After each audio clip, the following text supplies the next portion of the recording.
Different. We're supposed to be talking about the New York Knicks. Yes, the Knicks. Which is, they performed above expectations with Mr. Jalen Brunson anchoring the entire team, averaging 24 points, 3.5 total rebounds, and 6.2 assists, up by 10 points from the previous year.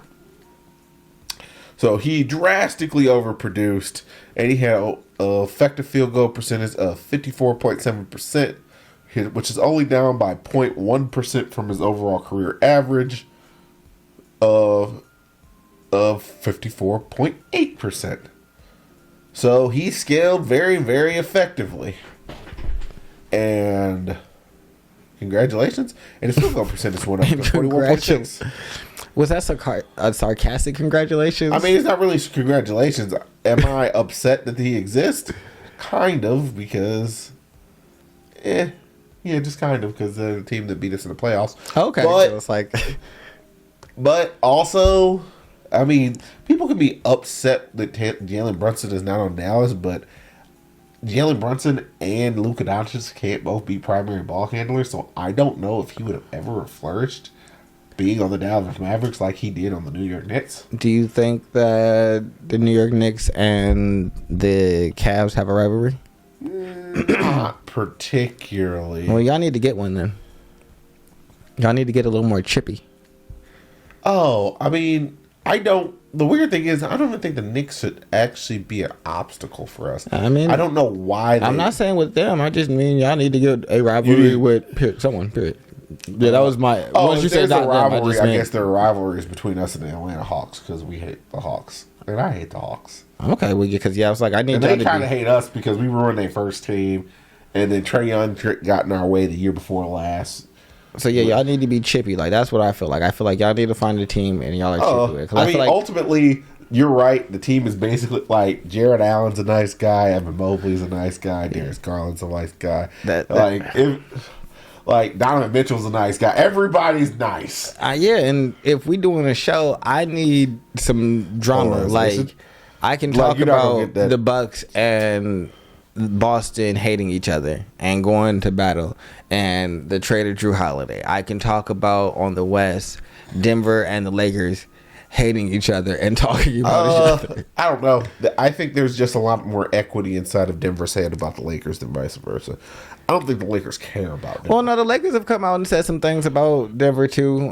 We talking about, they said, "Oh, we're waiting for the game." So both teams have done chirping stuff, but I like that. But that's also, I mean, that's how it is being if you're the champion, everybody's waiting for your game. Yeah. So, but I like everybody's trying to. I like the chirping. I like that like talk. Like when we talk about Denver, that is the thing that we're going to probably get into because I don't think Denver's used to having everybody's best every night. I think the Knicks are going to be just as good as they were last year.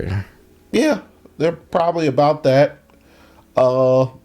Emmanuel Quickley is probably their second best player. He's either Quickley or RJ Barrett. But the problem with the Knicks is they just don't have enough talent.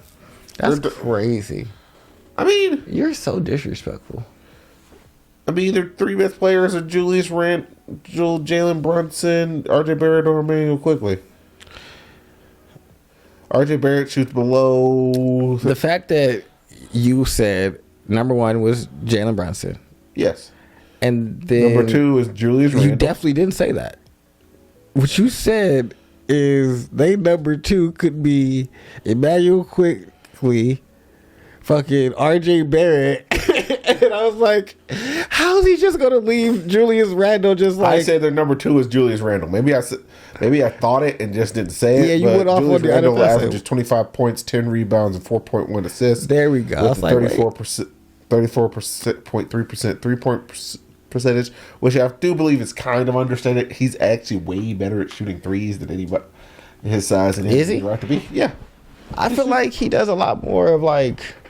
back to the basket stuff. Yeah. But he shoots 34% from three. Yeah, but and he's a career average 33.6. How many threes does he take a game? I don't know. That probably matters. Not very many. Yeah, let's see. I feel like he that is matters. Probably very much. I took three this whole game. Yeah, for me that matters. But still, making 34% of them is enough to the point where you just can't leave them out there just lingering. That means like if you take 3 every once in a while, you make 2 of them. Yeah. Which is enough to gut somebody if you're a center. I mean, yeah, but is that what he plays? Is Julius Randle a center? I thought he was a forward. I see him play center a lot. I mean, yeah, because Thibodeau don't care about anybody's bodily safety. They don't care either. He loves Tibbs. Everyone, some people who play for Tibbs really like Tibbs, and some people who play for Tibbs hate his guts.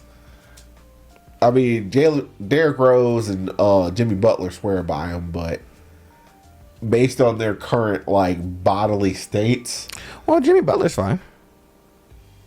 I mean, Derrick Rose, on the other hand. I mean, well, that was an inevitability. His body was not built to actually be able to do the things that he was doing. He is just like, I'm more athletic than LeBron James. You shouldn't be. What happened? I exploded. On the inside.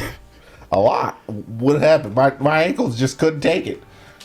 Your overall foot-pounds of torque that I was exerting on my ankles, they were not fine with that. Yeah, because they weren't big enough to take what you were doing to them. But... yeah, so it's literally Jalen Brunson and Julius Randle. I feel like that's not enough to go anywhere. That's the overall problem. They were 11th in offense, 13th in defense. Y'all are a very middle of the road team. But you know what? This is good. They're doing better than they were a few years ago, where they weren't in the playoffs or anything. Yes. The Knicks, at the end of the day, are ultimately inside of a situation where they are looking for their last piece to probably put them over the line. Some people are saying that could be James Harden, but if you don't notice, the Knicks are always monitoring everybody who's anybody who's moving at all. They're monitoring Kevin Durant's situation. They're monitoring Jimmy Butler's situation. They're monitoring LeBron James. They are monitoring Damian Lillard right now. They're monitoring Giannis Antetokounmpo. They're monitoring every single good player inside the entire NBA. They're monitoring Jeff down the street. I feel like y'all just gonna be average. I don't really have a whole lot of faith in y'all, but I don't think y'all gonna be bad. They're going to be not young. Middle of the road. Well, I guess maybe not middle of the road. Middle of the road would be 8th. They are going to be an above average NBA team. Jaylen Brown is what? Mid-20s? Jalen Brunson. 27. Okay, no, y'all not young. RJ Barrett and Quickly are young. Yeah, but they're not great. Well, I feel like Quickly could be better, but he's not going to be good when you have Jalen Brunson and Julius Randle getting the ball a lot. That's fair. So yeah, y'all not. They got rid of Toppin. They sent him out to Indianapolis. I guess the reason I don't care about them is because unlike the Cavs, where I feel like y'all have some forward trajectory because y'all have a lot of young players that are going to get older. Continuously getting better. Evan Mobley's going to older up. I'm pretty sure Darius Garland's not 25 yet. I don't think so. Or he might have just turned 25. Either he just crossed that Rubicon, but he's literally just entering into... So I feel like that y'all have a lot more of upward trajectory, where the Knicks are just kind of where they are. Yeah, it's just all right, well, what are y'all gonna do? Darius Garland is 23 years old. I knew it. I told you he wasn't 25. I said he's not 25. Yeah, 2 more years. Yeah. Before you look at their prime. Yeah, so it's y'all are on such a different disparate swing. It's just all right, well, we're gonna be moving up and getting better. If there's a team that is about the equivalent of the Cavs are, it's probably Portland. You just got your most recent good guard.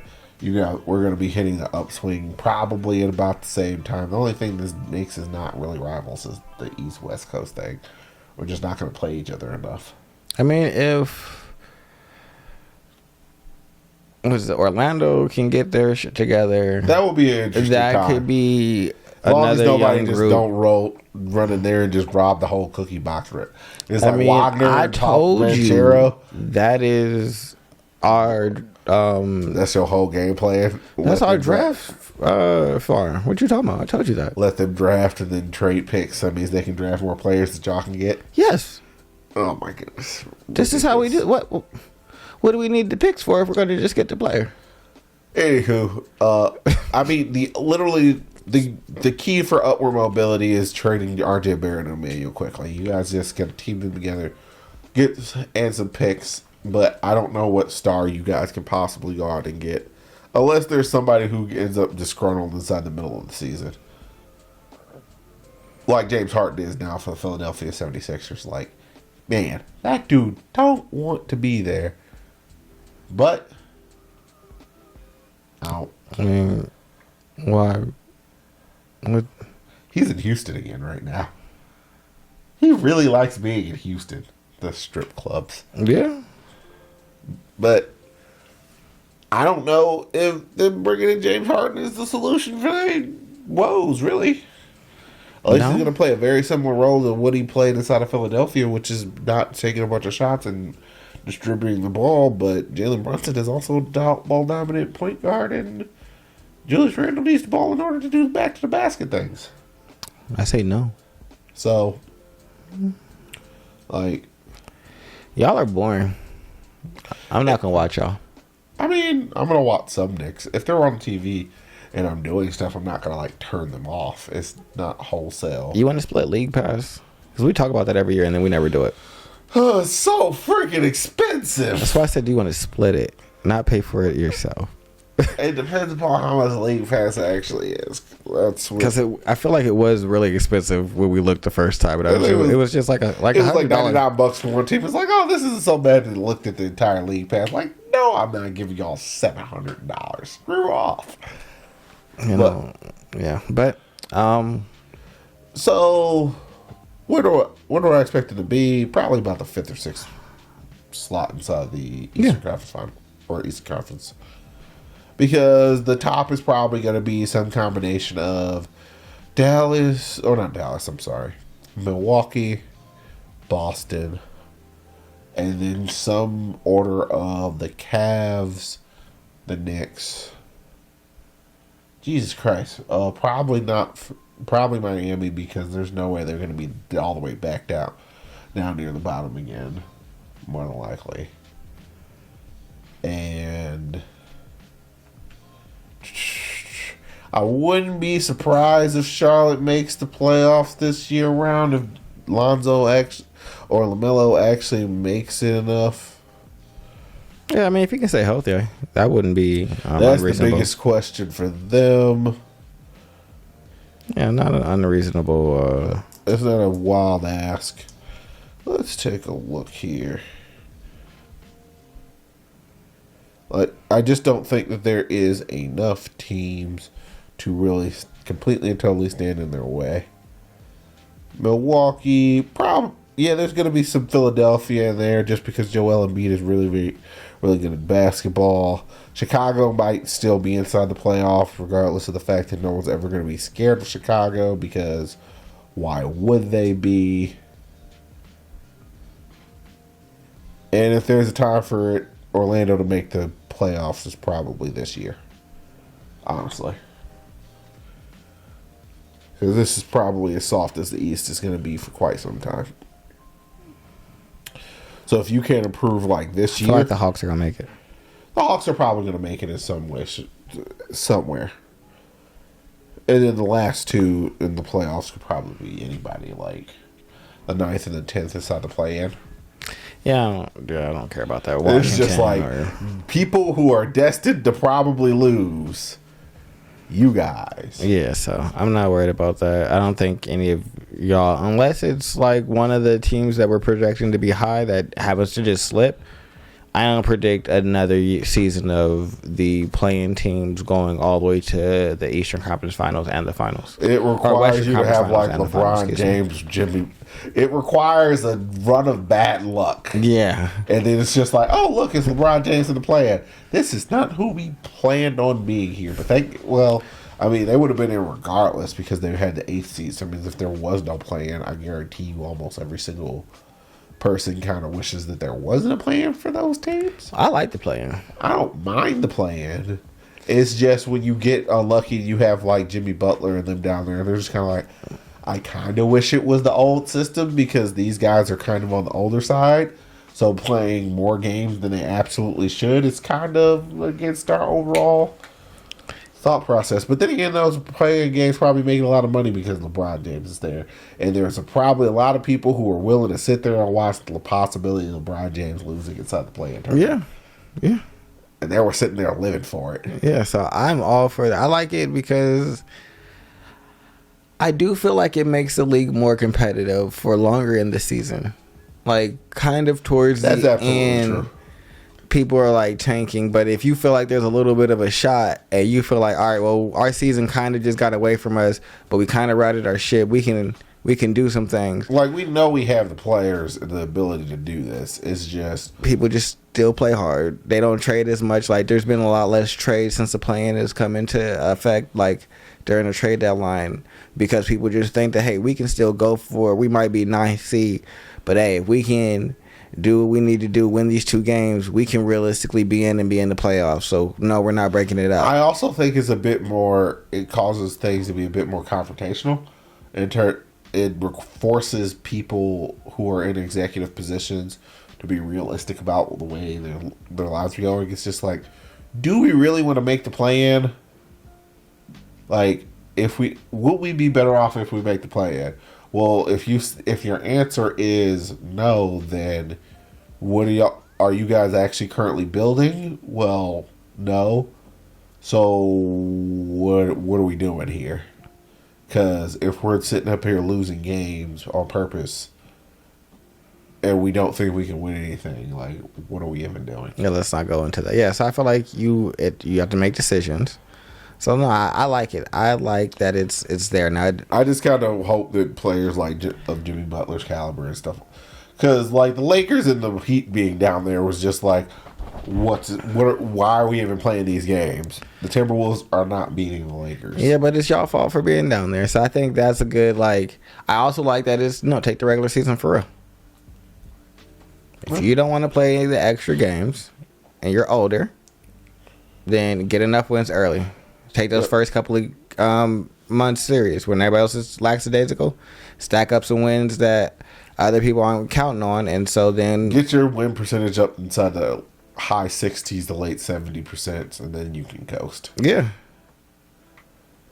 But I don't know if that was about the Knicks anymore. Not really. It was a whole other conversation. Yeah, I feel like it is relevant to the Knicks because we don't expect you guys to be inside the play-in. No. Lowest 6th seed, highest 4th seed, because I don't think you're going to beat out. Well, depending upon the way things go, you guys could beat out the 76ers, but that's just purely because of a dearth of talent, because they have James Harden and he might not. They might not even be playing him. I feel like if they don't play him, they'll be fine. Oh, you feel like it's an inverse situation.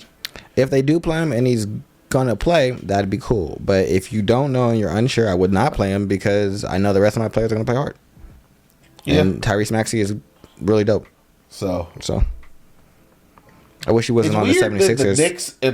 The Knicks and the 76ers are basically in the same situation in terms of player talent, because it's like, oh, we have a really good guard and a really good center, and they have a really good guard and they have a really good center.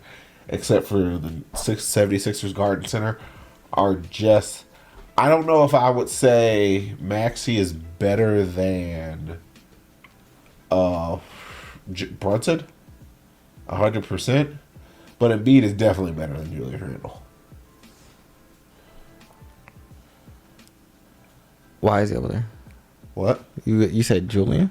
Julius Randle. Oh, Julius Randle is worse than Joel Embiid, obviously. Well, that's not. Really no, but the big. Okay, that's why I was like, why are we comparing them? Is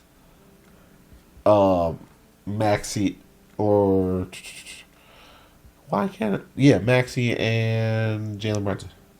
Yeah, but that's such a talent disparity. Y'all aren't